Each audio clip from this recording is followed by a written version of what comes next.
කොදෙව්වන්ට එරෙහි එක්දින කණ්ඩායම කවුද? කොදෙව්වන්ට අසුබ විවියන් රිචඩ්ස් ක්‍රීඩාංගණය.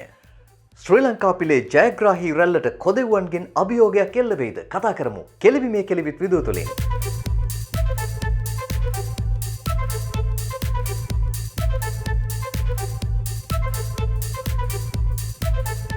අයිබෝන් ක්‍රිකට් වලට ආදරය කරන හැමෝටම ශ්‍රී ලංකාව සහ කොදෙව් කණ්ඩායම අතර තරඟ තුනකින් සමන්විත එක්දින තරඟාවලිය සඳහා ශ්‍රී ලංකා කණ්ඩායම යන්නේ කෝලිජ් ක්‍රිකට් ක්‍රීඩාංගණයේ ඉඳලා කිලෝමීටර 9ක් පමණ ඈතින් තියෙන ශ්‍රීමත් විවියන් රිචඩ්ස් ක්‍රිකට් ක්‍රීඩාංගණයට.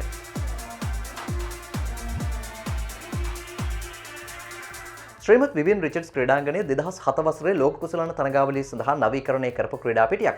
මේ ක්‍රීඩාංගණය පිළිබඳව ඒ තරම් හොඳ වාර්තා නම් නෙවෙයි තියෙන්නේ. 2009 වසරේදී එංගලන්තයේ සමග පැවති ටෙස්ට් තරගයක් පන්දු 10ක් ක්‍රියාත්මක කිරීමෙන් අනතුරුව අතහැර දමන්නට සිදු වුණා.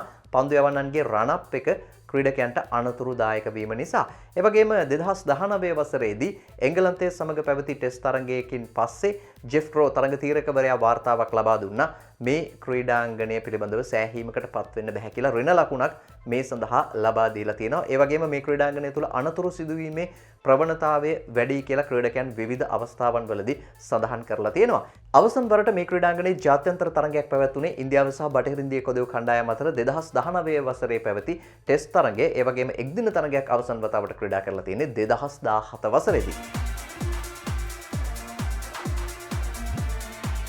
කාලගුණයෙන් මේ තරගයට බාධාවක් නැති බව තමයි අන්තර්ජාතික කාලගුණ වාර්තා සඳහන් කරන්නේ.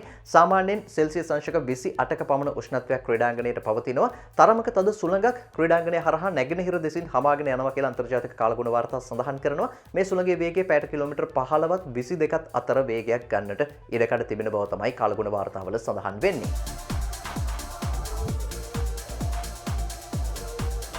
කාසිය වාසිය මේ ක්‍රීඩාංගණය තුල තරමක් තීරණාත්මක සාධකයක් බවට පත් වෙනවා. ක්‍රීඩාංගණයේ පැවැත්වෙච්ච එක්දින තරඟ 17ක් අතරින් තරඟ 7ක් පමණයි කාසිය වාසිය දිනාගත් කණ්ඩායම ජයග්‍රහණය කරලා තියෙන්නේ. කාසිය වාසිය පරාජයට පත්වෙච්ච කණ්ඩායම තරඟ 10ක් ජයග්‍රහණය කරලා තියෙනවා. ඒ වගේම මේ ක්‍රීඩාංගණය තුල පළමුවෙන් පන්දුවට පහර දීපු කණ්ඩායම තරඟ 10ක් ජයග්‍රහණය කරලා තියෙනවා.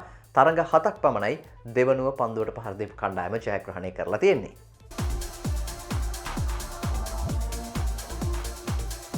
කණ්ඩායම් දෙක අතර එක්දින තරඟ 60ක් පැවැත්වෙලා තියෙනවා. ඒ අතරින් තරඟ 29ක ජයග්‍රහණය ශ්‍රී ලංකා කණ්ඩායම හිමි කරගනිද්දී තරඟ 28ක ජයග්‍රහණය බටහිර ඉන්දිය කොදෙව් කණ්ඩායම හිමි කරගෙන තියෙනවා. තරඟ 3ක් ජය පරදුමෙන් තොරව අවසන් වෙලා තියෙනවා. බටහිර ඉන්දිය කොදෙව් දුවපත්වලදී ශ්‍රී ලංකාව සහ බටහිර ඉන්දිය කොදෙව් කණ්ඩායම් තරඟ 11ක් ක්‍රීඩා කරලා තියෙනවා. මේ අතරින් තරඟ 5 බැගින් කණ්ඩායම් දෙකම ජයග්‍රහණය කරලා එක් තරඟයක් ජය පරදුමෙන් තොරව අවසන් වෙලා තියෙනවා. මේ ක්‍රීඩාංගණය තුලදී ශ්‍රී ලංකා කණ්ඩායම එකම තරගයකට පමණයි ක්‍රීඩා කරලා තියෙන්නේ. ඒ 2007 ලෝක කුසලාන තරගාවලියේ එංගලන්තය සමග පැවති තරගයේ මේ තරගෙන් ඉතාමත්ම තියුණු ජයග්‍රහණයක් වාර්තා කරන්න ශ්‍රී ලංකා කණ්ඩායම සමත් වුණා. බටහිර ඉන්දිය කොදෙව් කණ්ඩායමට මේ ක්‍රීඩාංගණය සුබවාදී ක්‍රීඩාංගණයක් නෙවෙයි. ඔවුන් තරග 13කට ක්‍රීඩා කරලා තියෙනවා මේ ක්‍රීඩාංගණය තුල. නමුත් තරග 3ක් පමණයි ජයග්‍රහණය කරන්න සමත් වෙලා තියෙන්නේ. ශ්‍රීමත් විවියන් රිචඩ්ස් ක්‍රීඩාංගණය තුල ශ්‍රී ලංකාව සහ කොදෙව් කණ්ඩායම් හමුවන්නේ පළවෙනි වතාවට වීමත් විශේෂත්වයක්. මේ තරගයේදී ශ්‍රී ලංකා කණ්ඩායම මේ ආකාරයෙන් සකස් විය යුතුයි කියලයි විදු විශ්වාස කරන්නේ. කඩුල් රකින්නාගේ අත්ආවරණ දිනේෂ් චන්දිමාල්ට ලබා දෙන්න හැකියාවක් තිබෙනවා නම් නිරෝෂන් දික්වැල්ල වෙනුවට අශේන් බණ්ඩාර මේ කණ්ඩායමට ක්‍රීඩා කිරීමේ හැකියාව තියෙනවා. එහෙම වුණොත් අපිට තවත් බෝලිං ඔප්ෂන් එකකුත් හිමි වෙනවා. ලක්ෂන් සඳකන් සහ අකිල ධනංජය දෙදෙනාගෙන් එක් අය ක්‍රීඩා කරන්නට හැකියාවක් තිබෙනවා. ලක්ෂන් සඳකන් මෑත කාලීනව තමන්ගේ පන්දු යැවීමේ සෑහෙන දියුණුවක් ඇති කරගෙන තිබෙන බවක් පෙනෙන්නට තිබෙනවා. කෙසේ වෙතත් අකිල ධනංජය තහනමෙන් පස්සේ ජාත්‍යන්තර තරඟ රටාවට හුරු වෙමින් සිටින නිසා ඔහුගේ මානසිකත්වයේ ඉහළට ගන්න ඔහුට තරඟ අවස්ථා ලබා දීමත් ඉතාමත්ම වැදගත් වෙනවා. දසුන් ශානක ඉරිදා තමයි ශ්‍රී ලංකාවෙන් පිටත් වෙලා ගියේ බටහිර ඉන්දිය කොදෙව් දූපත් කරා. ඉතින් දින 3ක නිරෝධායන කාලයකට ඔවුන්ට යටත් වීමට තිබෙන නිසා බොහෝ විට පළවෙනි තරඟයට ඔහුට ක්‍රීඩා කිරීමට හැකියාවක් ලැබෙන එකක් නැහැ. දෙවෙනි තරඟයේ ඉඳලා ඔහුට මේ තරඟාවලිය සමගින් එකතු වෙන්නට අවස්ථාවක් ලැබෙවි. මේ නිසා තිසර පෙරේරා වෙනුවට විකල්පයක් නැහැ. ඔහු ශ්‍රී ලංකා කණ්ඩායමේ ඉන්න ප්‍රධාන පන්දු යවන්නෙක් විදිහට මේ තරඟයට එකතු වෙනවා.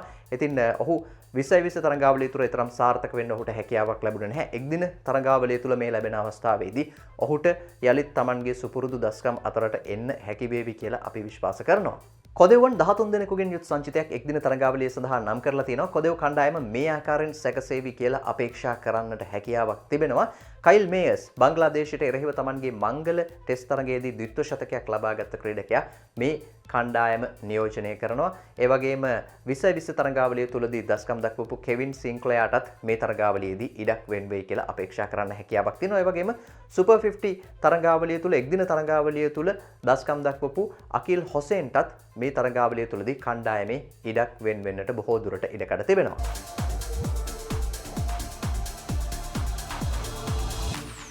එක්දින තරඟ රටාවේදී කණ්ඩායම් දෙකම කරට කර ඉන්නවා. ෂයි හෝප්, ඩැරන් බ්‍රාවෝ, නිකලස් පූරන් සහ කයිල් මේයර්ස් වගේ ක්‍රීඩකයන් කඩළු ආරක්ෂා කර ගනිමින් දිගු ඉනිම් ක්‍රීඩා කරන්නට සමත්කම් දක්වන ක්‍රීඩකයන්. ඉතින් 2020 තරඟාවලියේදී වගේ පොල්ලඩිකාරයන්ම නෙවෙයි මේ තරඟාවලිය තුල එක්දින තරඟ රටාව තුල ඔවුන්ගේ හොඳ ඉනිම් ක්‍රීඩා කරන ක්‍රීඩකයන් අපිට දැක ගන්නට හැකියාවක් තියෙනවා. ඉතින් මේ ක්‍රීඩකයන් ඉක්මනින් දවා ගත්තොත් ඔවුන්ට පීඩනයක් එල්ල කිරීම වඩාත් පහසු වෙනවා. ඒ වගේම මේ ක්‍රීඩාංගණය තුල සාමාන්‍යයෙන් ලකුණු 260 270 අතර ලකුණු ප්‍රමාණයක් රැස් කරගන්න පුළුවන් නම් ඒ ඉතාමත්ම හොඳ ලකුණු සංඛ්‍යාවක් බවට පත් වෙනවා. මේ වගේ ලකුණු සංඛ්‍යාවක් හඹා ගිහිල්ලා ජයග්‍රහණය කිරීම ඒ තරම් පහසු වෙන්නේ නැහැ. ඒ වගේම මේ ක්‍රීඩාංගණය වේග පන්දු යවන්නන්ටත් දඟ පන්දු යවන්නන්ටත් සෑහෙන හොඳ සහයෝගයක් දක්වන ක්‍රීඩාංගණයක්. මේ අතරින් දඟ පන්දු යවන්නන්ට තරමක් වැඩි සහයෝගයක් දක්වනවා කියලා අපිට සඳහන් කරන්නට හැකියාව තිබෙනවා. මේ තත්ත්වයේ යටතේ ලකුණු 230ත් 260ත් අතර ලකුණු ප්‍රමාණයක් වුණත් සටන්කාමී ලකුණු ප්‍රමාණයක් බවට පත් කරගන්නට හැකියාව තියෙනවා.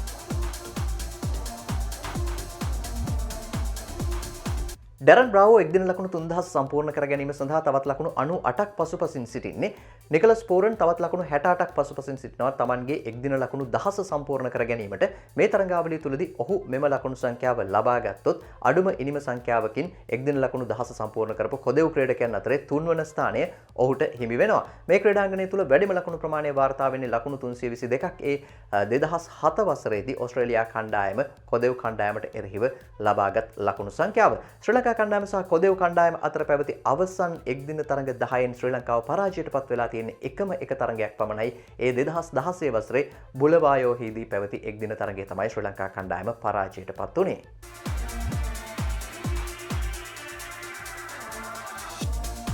පළමු තරඟ දෙකම ආරම්භ වෙන්නේ ශ්‍රී ලංකා වේලාවෙන් රාත්‍රී 7ට. තුන්වන සහ අවසන් එක්දින තරඟයේ දිවා රාත්‍රී තරඟයක් විදිහටයි පැවැත්වෙන්නේ. මේ තරඟය ආරම්භ වෙන්නේ ශ්‍රී ලංකා වේලාවෙන් රාත්‍රී 11ට. එහෙමනම් අද රෑ 7ට ශ්‍රී ලංකා කොදෙව් පළමු එක්දින තරඟයේ උණුසුමත් එක්ක එකතු වෙමු. ඒ වගේම අද රෑ 4ට තවත් සුවිශේෂී තරඟයක් පැවැත්වෙනවා. ඒ ශ්‍රී ලංකා ලෙජන්ඩ්ස් කණ්ඩායම සහ බංග්ලාදේශ ලෙජන්ඩ්ස් කණ්ඩායම අතර තරඟය. කලින් දකුණු අප්‍රිකා ලෙජන්ඩ්ස් කණ්ඩායම අතර පැවති තරඟයෙන් පහසු ජයග්‍රහණයක් ශ්‍රී ලංකා කණ්ඩායම හිමි කරගන්න සමත් වුණා. ඉතින් මේ තරඟාවලි දෙකේම විකාශන අයිතිය ලබාගෙන තිබෙන ශ්‍රී ලංකා රූපවාහිනී සංස්ථාව කොයි ආකාරයෙන් හෝ මේ තරඟ දෙකම අපිට නැරඹීමේ හැකියාව ඔවුන් උදා කරලා දෙවි. ඉතින් රාත්‍රී 7ට තරඟ උණුසුමත් එක්ක එකතු වෙමු. ඒ වගේම මේ තරඟ සියල්ලේම තොරතුරුත් එක්ක අපි ආපහු ක්‍රික් විදුව තුලින් හම්බ වෙමු. ක්‍රිකට් ගැන ක්‍රිකට් වලින් කතා කරන්න ක්‍රික් විදුව YouTube channel එක subscribe කරන්න. ඒ වගේම bell icon එක tap කරන්න. එතකොට විදුව වීඩියෝ එකක් අප්ලෝඩ් කරපු සැනින් ඔයාලට දැනගන්න හැකියාවක් තියෙනවා. අදට ගිහිල්ලා එන්නම්. ජයග්‍රාහී දවසක් ප්‍රාර්ථනා කරනවා. ජය වේවා හැමෝටම.